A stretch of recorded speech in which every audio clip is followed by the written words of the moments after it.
My name is Eleanor Campbell, and I am 65 years old. The other night, I was confronted with a grim reality no parent should ever have to confront. My own son, Ethan, brutally assaulted me over a simple bowl of soup that lacked salt. I can still feel the stinging sensation of the liquid trickling down my cheek, the sharp shards of ceramic slicing my hands as I attempted to gather them from the cold kitchen floor. He loomed over me, verbally abusing me, calling me worthless, pathetic, and unworthy of the home I lived in. Then, as if nothing had occurred, Ethan stomped to his room and went to sleep. I remained on the hard floor, holding an old rag to my bleeding mouth, my body trembling, my spirits shattered in a way I never imagined possible. Morning arrived, yet it offered no relief. My arms ached from the welts, my neck was tender where his fingers had dug into my skin, and every movement served as a reminder of his fury. Nevertheless, at 5 o'clock sharp, I forced myself out of bed. It was a reflex, or perhaps a sense of dread, that drove me.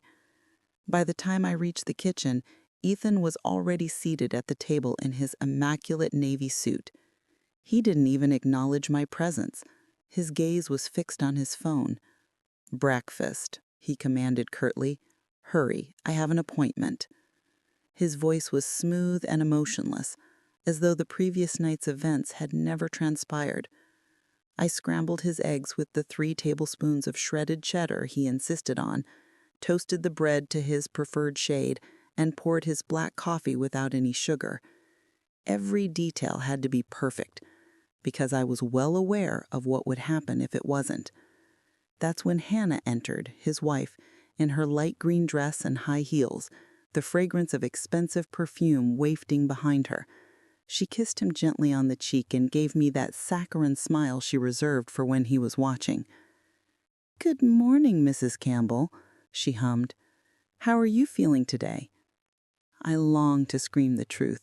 I wanted to tell her that my body throbbed, that my very essence felt crushed. Instead, I whispered the fabrication I had grown accustomed to. "I'm fine, thank you." Ethan reached into his briefcase and presented me with a small container. Inside was an expensive concealer for my abrasions. "Mom," he said, smiling the way only liars do. "You stumbled last night, remember? You stumbled." That's what he called the contusions his fists had inflicted on me. And I, his mother, the woman who had sacrificed everything for him, nodded mutely, clutching that container like proof of my own shame. It's strange how a house can transform its purpose. 3 decades ago, when I first purchased my residence in Palo Alto, California, it was my sanctuary. I saved every single cent working as a paralegal, foregoing vacations, repairing my own clothing, making sacrifices so my son could have more. I believed these walls would always be my refuge. Now they feel like a prison I cannot escape. 3 years ago, Ethan appeared at my doorstep with a suitcase in hand and sadness in his eyes. He claimed his divorce had left him destitute. "Just for a brief period, Mom," he pleaded, "until I can get back on my feet." His words stirred memories of the little boy I had raised after his father abandoned us. I let him in without a second thought. The initial weeks were almost normal. He drove me to the supermarket, expressed his gratitude. We even shared meals at the kitchen table. For a moment, I believed this might be my chance to rebuild the connection I had always yearned for. But gradually, things began to shift. First came the criticisms. "Mom, your cooking is so bland." "Mom, you should press your clothes. You look embarrassing." "Mom, why don't you clean better?" They were sharp, but minor enough that I disregarded them. Then came the issue of finances. "At your age, you shouldn't be carrying so much cash. Let me manage your accounts." Foolishly, I agreed. Within 6 months, my monthly pension of $1,300 no longer reached me. He gave me $20 a week like pocket money for a child. The remainder went directly into his accounts, funding his suits, his dinners, his new vehicle. When I inquired, he said he was investing for my future. Soon after, he persuaded me to add his name to the deed of my house. He said that, just in case something happens to you, I signed, unaware I was handing him the very weapon he would later use against me. The insults evolved into shoves. The shoves became blows. And before I knew it, I was living in a state of constant dread of his voice, his footsteps, his anger. I concealed the bruises with long sleeves. I fabricated tales about falling, stumbling, bumping into doors. I became an expert at deception, not to protect myself, but to protect him. I used to be proud of my autonomy, proud of the profession I had built, the life I had managed on my own. Now I wake up every morning wondering, not if, but when my son will lash out again. The morning after the soup incident, Ethan announced that Hannah was bringing co-workers from her office for lunch. 3 guests, he said while adjusting his tie. Seafood, pasta, salad, and wine. And don't humiliate me this time, Mom. He dropped $60 on the counter as if it were a generous offering. $60 for 5 individuals? My hands trembled as I gathered the bills, already calculating how to make them last at the discount grocery store. By noon, the table was set with the fine china I had inherited from my grandmother and the crystal glasses I seldom dared to touch. I had scrubbed every surface until my back was sore, prepared shrimp pasta with frozen seafood, created a Caesar salad from scratch, and baked bread to make the house smell welcoming. I told myself everything had to be flawless because my safety depended on it.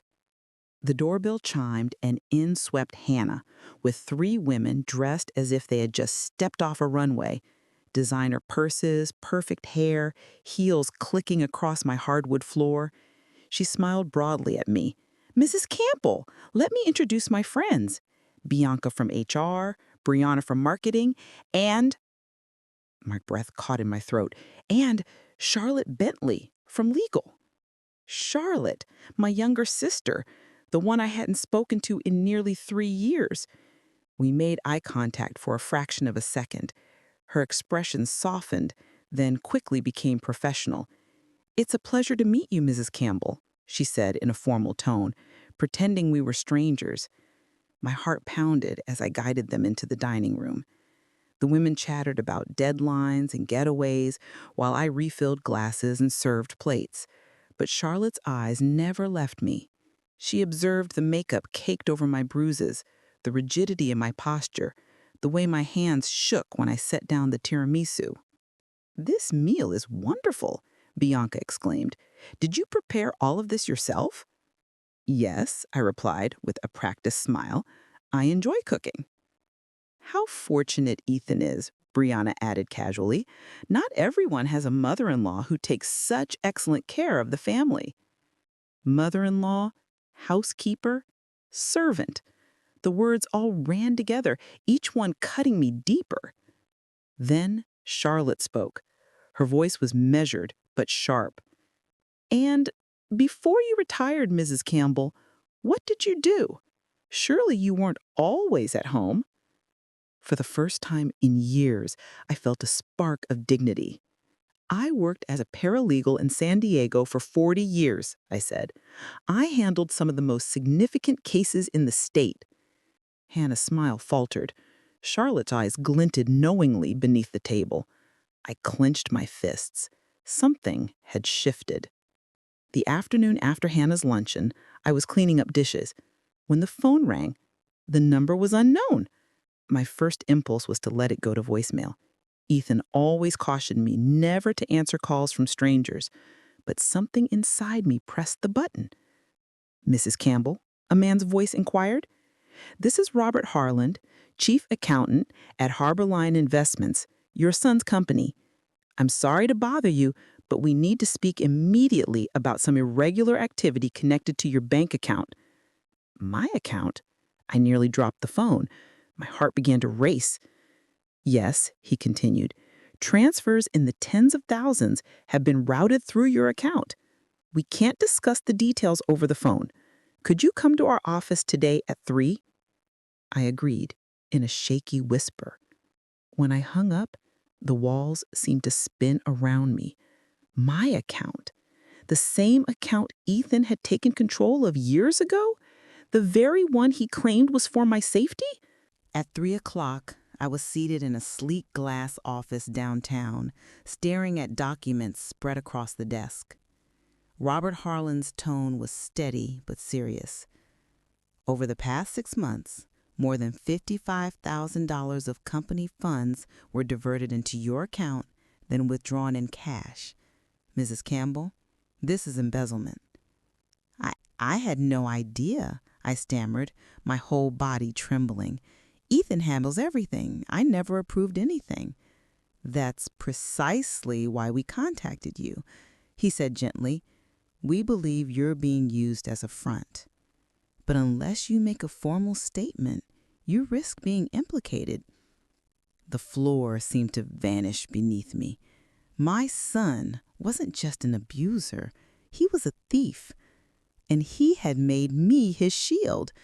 By the time I returned home, night had fallen. Ethan was waiting in the living room, still in his suit, his tie loosened. His eyes narrowed the moment I stepped through the door. Where were you? I swallowed hard. At your office? I spoke with the accountant. His smile vanished. He stood up slowly, a predator stalking its prey. You shouldn't have done that, Mom. His voice was low and menacing.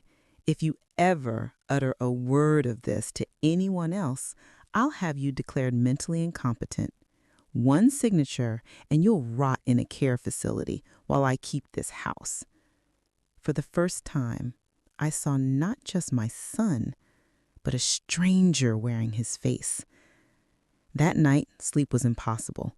Every creak in the house made my chest tighten. Around midnight, I tiptoed into the kitchen for a glass of water. That's when I noticed a shadow moving in the yard. My initial thought was that Ethan had caught me awake and was about to unleash another storm. But when I peeked through the curtain, I recognized the figure. It was Joyce, my neighbor. Joyce had lived next door for 20 years, a widow with kind eyes and a no-nonsense manner of speaking. She was crouched among the rose bushes, adjusting something small and metallic. When she saw me at the window, she pressed a finger to her lips. The next afternoon, Joyce knocked softly on my back door. Eleanor, may I come in? Her voice held a sense of urgency. Once inside, she wasted no time. I put a camera outside your kitchen window. I heard him yelling again last night. It recorded everything. I froze. You recorded us? I recorded his threats, she corrected firmly. I've seen the bruises, Eleanor. I know you're afraid, but this is evidence. You can't keep protecting him. He's dangerous. I sank into a chair, my hand shaking. Joyce reached into her purse and pulled out a tiny device. Listen. She pressed play. There it was, Ethan's voice, clear and sharp. If you don't sign those papers at the bank, I'll have you locked away in a home. Nobody will believe you.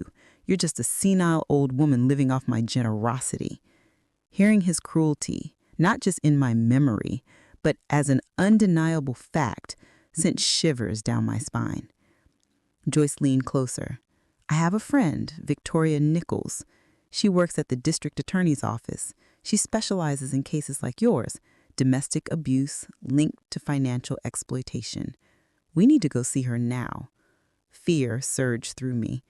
If Ethan finds out, if you keep waiting, he'll ruin you completely, Joyce interrupted, her tone firm. He's already stolen from his company. He's made you an accomplice without your knowledge, and he's threatening to take away your home. Do you want to die in silence, Eleanor, or do you want to fight? Her words cut deep. For years, I had been silent, hiding behind shame and fear. But as I stared at that recording device, I realized silence had only bound me tighter. I nodded slowly. Take me to her. The next morning dawned gray and heavy, as if the sky itself knew a storm was coming. I sat at Joyce's kitchen table, holding a cup of tea, while she spoke with Victoria Nichols on the phone. Victoria's voice was calm but decisive.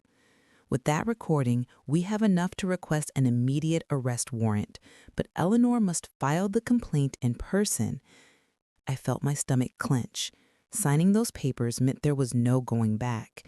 It meant declaring war on my own son. Joyce squeezed my hand. It's time. 2 hours later, Victoria met us at the courthouse. She was a woman in her 40s, with sharp eyes and a steady voice that gave me courage. We went through every detail: the bruises, the financial control, the threats, the recording. I signed the statement with a shaking hand, and Victoria immediately called the police. By 9:30, Ethan arrived at my house just as he had promised. He was immaculate in his black suit, hair slicked back, that polished mask of success. "Come on, Mom," he said smoothly. "We're going to the bank. Smile when you sign those papers, and maybe I'll forgive you." What he didn't know was that 2 patrol cars were already waiting down the street. The moment he stepped out of the house, officers moved in. "Ethan Campbell, you are under arrest for domestic assault, financial exploitation, and embezzlement." The mask cracked. "What? This is insane. She's delusional. I take care of her." He twisted toward me, his eyes blazing with betrayal. "Mom, what did you do?"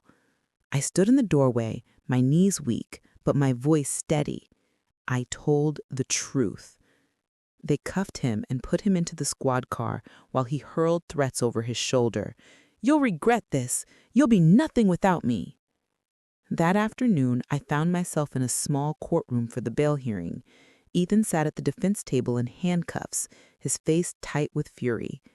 Hannah was there too, sitting stiffly on the benches, mascara smudged under her eyes. The judge listened carefully as Victoria played the recording. Every vile word echoed through the chamber. When it ended, silence hung heavy. "Given the evidence of repeated abuse and financial crimes," the judge declared, "bail is denied. The defendant will remain in custody until trial." Ethan shot up, shouting, "This is a setup! She's lying!" Officers restrained him as his voice cracked into rage. "Mom, when I get out, I'll make you pay for this." But for the first time in years, I didn't flinch. I thought with Ethan locked behind bars, the nightmare was finally ending. But monsters don't vanish simply because they are caged. 1 week after the bail hearing, a letter arrived at Joyce's house, where I had been staying. My hands trembled when I recognized Ethan's handwriting on the envelope. Against Victoria's advice, I opened it.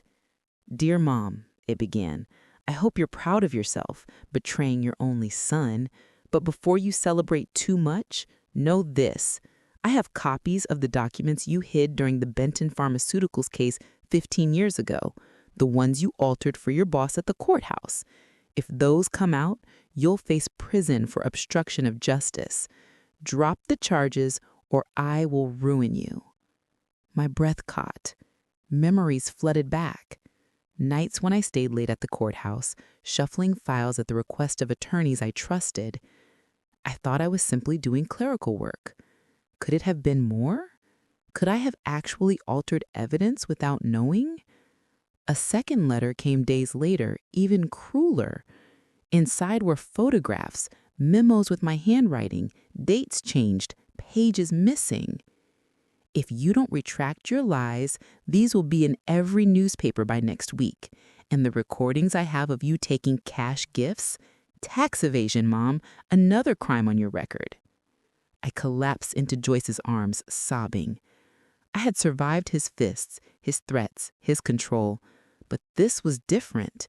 This was my past rising to destroy me. Victoria read both letters carefully, her brow furrowed. This is textbook blackmail, but more than that, it's psychological warfare. He's trying to drag you back into silence. "Eleanor, listen to me. We can flip this." "How?" I whispered. "By confessing first," she replied. "If we disclose your small mistakes voluntarily, the DA will see you as a victim who was manipulated, not a criminal." You take away his weapon by putting it in the open yourself. The idea terrified me. My reputation, my pride, the image I had kept intact all these years, it would all crumble. But as Victoria spoke, I realized Ethan's power came only from secrets. That night, Joyce found me staring at the letters. "You don't have to hide anymore," she said gently. "The truth may hurt, but silence is killing you." I took a deep breath. For the first time, I knew what I had to do. If exposing myself meant stripping Ethan of his last weapon, then so be it. Tomorrow, the world would know everything. The next afternoon, cameras filled a small press room in Virginia Beach. Microphones crowded the table where I sat, my palms damp against the wood. Victoria stood beside me, Joyce in the front row, her eyes steady on mine. I leaned toward the microphones. "My name is Eleanor Campbell. I am 65 years old, and for the last 3 years, I have lived under abuse at the hands of my son, Ethan Campbell." The room went still. I told them everything: the bruises, the financial control, the threats, the embezzlement that made me an unwitting accomplice. I did not stop there. My voice shook, but I pushed forward. I also want to admit mistakes of my own. 15 years ago, while working as a paralegal in San Diego, I followed orders that I did not fully understand. I mishandled documents and I accepted small gifts I did not declare. My son has used these mistakes to blackmail me from jail. Today, I take that weapon away. I will not be silenced by shame any longer. Gasps rippled through the crowd. The journalists scribbled furiously. For a moment, the weight lifted. I had torn the secret from Ethan's hands and spoken it into the light. That evening, the district attorney's office announced no charges would be filed against me. My voluntary confession, combined with the evidence of years of abuse, made it clear I was a victim, not a criminal. Ethan's fabricated recordings were proven fake, another failed attempt to control me. At his trial months later, Hannah testified against him, finally admitting she had been threatened too. Ethan was convicted of embezzlement, domestic assault, and witness intimidation. He would spend many years behind bars. As for me, I was offered a consulting position at a nonprofit protecting seniors from financial abuse. The stipend was larger than my pension, but more than money, it gave me back a sense of purpose. My home was mine again. My nights were silent, not from fear, but from peace. One evening, the jail called. It was Ethan. His voice was no longer furious, but hollow. "Mom, are you ever going to forgive me?" I breathed deeply. "Forgiveness may come one day, Ethan, but fear will never come again." I hung up, and for the first time in years, I smiled. Secrets lose their power when dragged into the light. Abuse thrives on silence. But courage begins with truth. No matter your age or your past, it is never too late to reclaim your dignity and take back your life. When I look back on everything, I realize that silence was my greatest enemy. For years, I hid the bruises, the threats, even the fear inside me, because I thought protecting my son was more important than protecting myself. But the truth is, secrets only made him stronger. The moment I spoke out, the moment I faced my own mistakes and pulled everything into the light, his power over me collapsed. I learned that freedom does not begin when others rescue you. It begins when you decide you are worth saving. If you are living in fear, please know that it is never too late to reclaim your dignity and your life. I chose courage over silence, and it gave me peace at last.